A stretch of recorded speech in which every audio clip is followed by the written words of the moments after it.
Hello family, कैसे हैं आप लोग। तो आज हम लोग करने वाले एक बहुत यूनिक रीडिंग। मैं आप लोगों को पहले भी बता चुकी हूँ।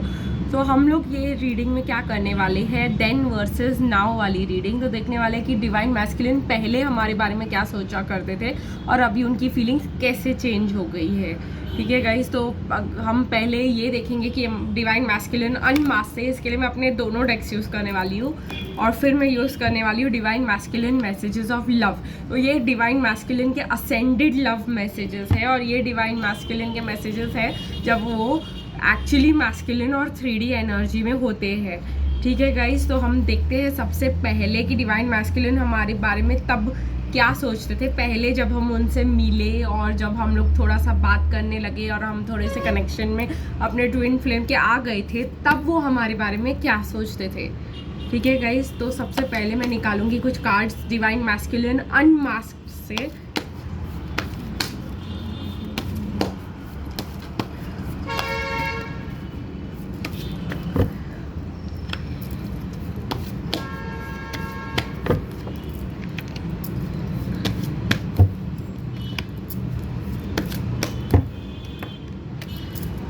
ओके, सो सबसे पहले गाइस डिवाइन मैस्कुलिन आप लोगों के बारे में ये सोचते थे, my anger and ego lead me to a downward spiral called life. तो सबसे पहले उनको आपकी बातों से ईगो आता था, गुस्सा आता था, आप लोगों की बातों से उनको चिड़चिड़ मचती थी कहीं ना कहीं और वो वापस अपने रियल लाइफ में रिटर्न हो जाते थे।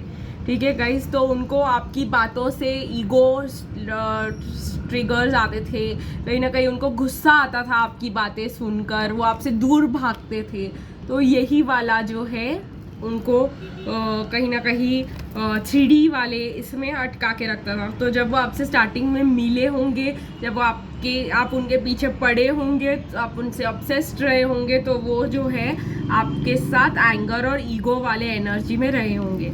सी you just waiting for me makes me doubt you मोर।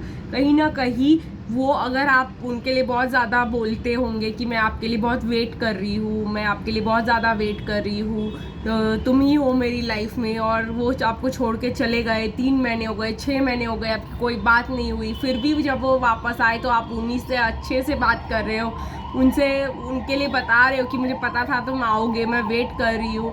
तो उनको आपके ऊपर डाउट आता था, क्यों वेट करी, अभी तक ये मेरे लिए वेट करी है, मतलब चल क्या रहा है, मतलब ये क्या है, क्या इसका मतलब मेरे से।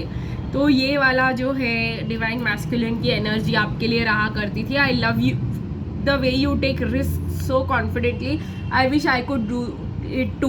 तो कहीं ना कहीं डिवाइन मैस्कुलिन को लगता था आप बहुत रिस्क टेकिंग इंसान हो, आप बहुत ही ज़्यादा मतलब डायनामिक हो, फूल की तरह आप लीप ऑफ फेथ लेते रहते हो और वो भी इतने कॉन्फिडेंटली।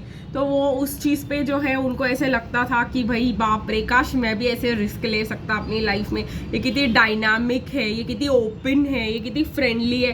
तो ये जो है काफ़ी ज़्यादा उनको रिस्की चीज़ें लगती थी जो डिवाइन फेमिनिन काफ़ी फ्लो के साथ आराम से कर लेती थी। We are in a long separation, I assume you are gone by now. तो कहीं ना कहीं जब आप लोग से दूर हो जाते थे, वो उनकी यही उम्मीद हुआ करती थी कि अभी तक तो आप चले ही गए होंगे। ठीक है गाइस, तो ये उनकी पहले की एनर्जी थी कि हम सेपरेशन में चले जाएंगे तो वो चले जाएंगे, कहीं ना कहीं वो रुकेंगे नहीं हमारे लिए। लेकिन जब वो वापस आते थे और आपको वो वही देखते थे जहाँ पे आप थे, तो उनको लगता है इससे क्या मतलब है मुझसे, ऐसा ये क्यों रुकी हुई है मेरे लिए, इतना रिस्क अपने लाइफ में क्यों ले रही है। ठीक है, ये वाली एनर्जी उनके लिए हुआ करती थी और उनको उससे और भी ज़्यादा गुस्सा और ईगो जो है आ जाता था। यही गुस्सा इसलिए कि क्यों वेट कर रही है, मतलब क्या मतलब है, मतलब ये अभी तक मुझे छोड़ के नहीं गई, और ईगो इस बात का कि मतलब ये इतना मरती है मेरे पीछे। तो उनको ये ईगो जो है ट्रिप पे चले जाते थे वो। ठीक है, पहले की उनकी फीलिंग्स आपके लिए ये थी।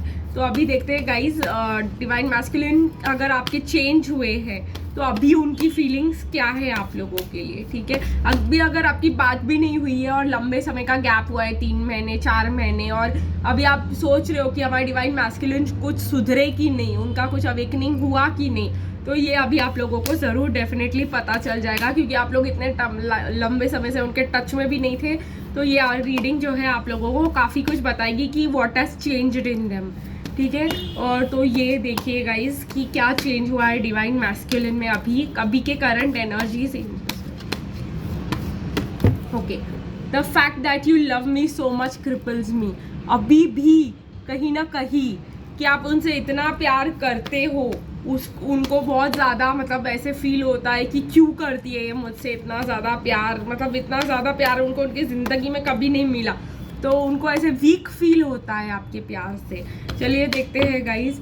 I will surprise you in time if you let me. तो कहीं ना कहीं उनका चेंज ये आया है, पहले वो कहीं ना कहीं चिढ़ते थे, भागते थे, उनको ईगो आता था, लेकिन अभी उनको ऐसा लग रहा है भाई मेरे को तो स्टेप लेने दो, मुझे तो कोई एक्शन लेने दो, अगर तुम मुझे लेने दोगी तो मैं ज़रूर डेफिनेटली कोई ना कोई एक्शन तुम्हारे लिए ज़रूर लूँगा, ठीक है। ये वाला है उनका चेंज।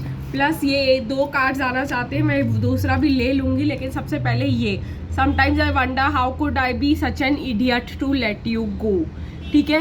पहले आता था कि भाई मैं ना इसको बात नहीं करूँगा, शांत बैठूंगा, इसको जाने दूंगा, ये चली जाएगी, पर अभी इनको ऐसा लगता है जब ये आपको जाने देते हैं या आपको बोल देते कि हमारा कनेक्शन नहीं होने वाला, तो या उन्होंने तो अभी वो सोच रहे हैं इतने महीनों के बाद कि मैं इतना बड़ा इडियट कैसे हो सकता हूँ कि मैंने इसको जानने के लिए बोल दिया। अभी एक और कार्ड निकालेंगे गाइस कि क्या फील कर रहे हैं। Sweetheart, you are the only one who matters.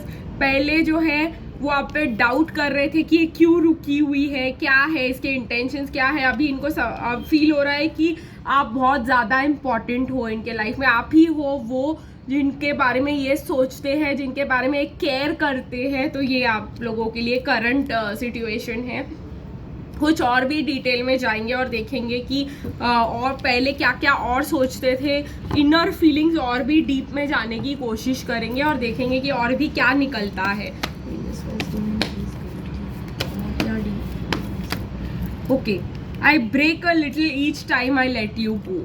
तो ये फील करते थे कि उनको मतलब कहीं ना कहीं अंदर से दिल टूटता था उनको जाने देने के लिए, लेकिन वो आपको जाने देते थे तभी भी।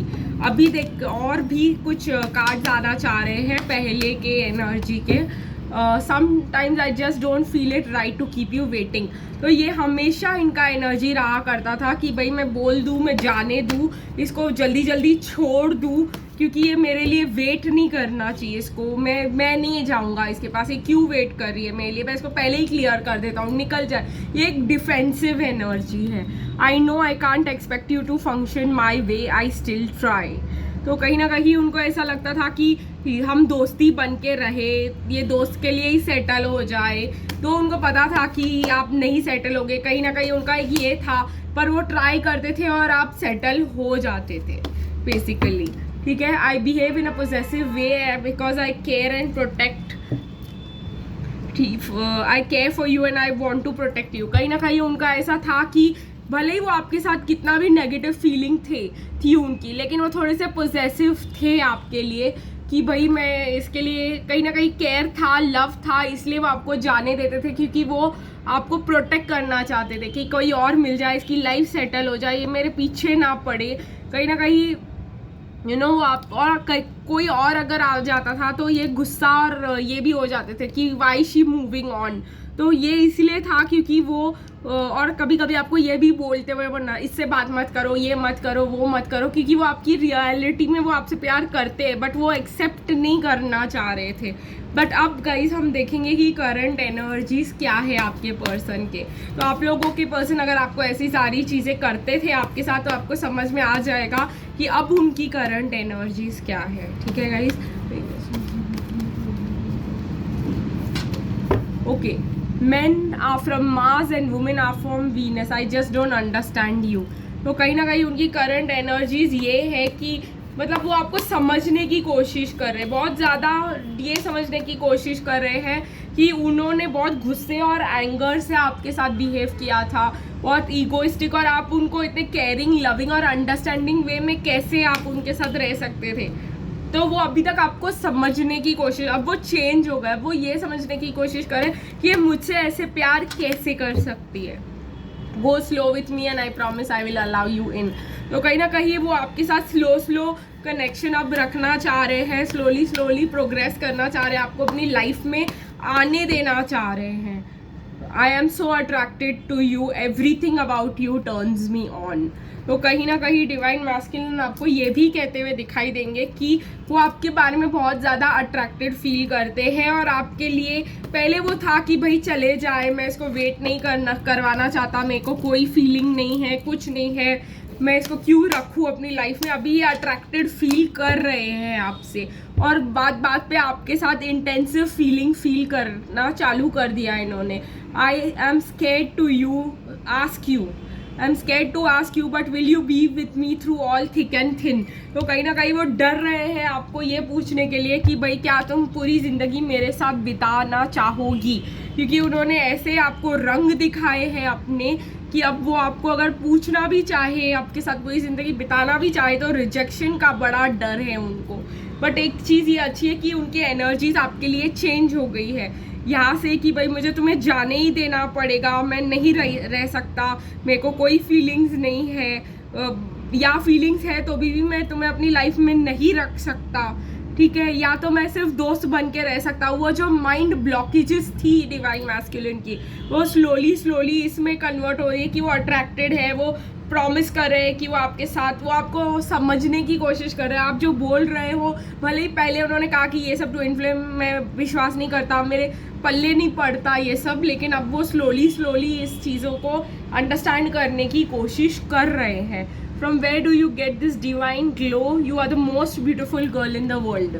तो कहीं ना कहीं कह रहे हैं कि आप बहुत डिवाइन हो, आपके अंदर डिवाइन ग्लो है, और आप मेरे लिए, for me, you are the most beautiful girl in the world. तुमसे सुंदर कोई नहीं है। तो डिवाइन मैस्कुलिन के लिए आप कैसे भी हो, कैसे भी दिखते हो, वो सब प्रॉब्लम नहीं है। आपके डिवाइन मैस्कुलिन के लिए you are the best person in the world, you are the most beautiful person in the world. आपसे खूबसूरत कोई नहीं, आपसे बेस्ट कोई भी नहीं है, ठीक है गाइस। तो आई होप आप लोग को ये रीडिंग पसंद आई होगी, और अगर आप ये रीडिंग और फिर से चाहते हैं बीच बीच में तो मुझे ज़रूर बताइएगा। फिर मिलेंगे गाइस कल, तब तक के लिए बाय बाय।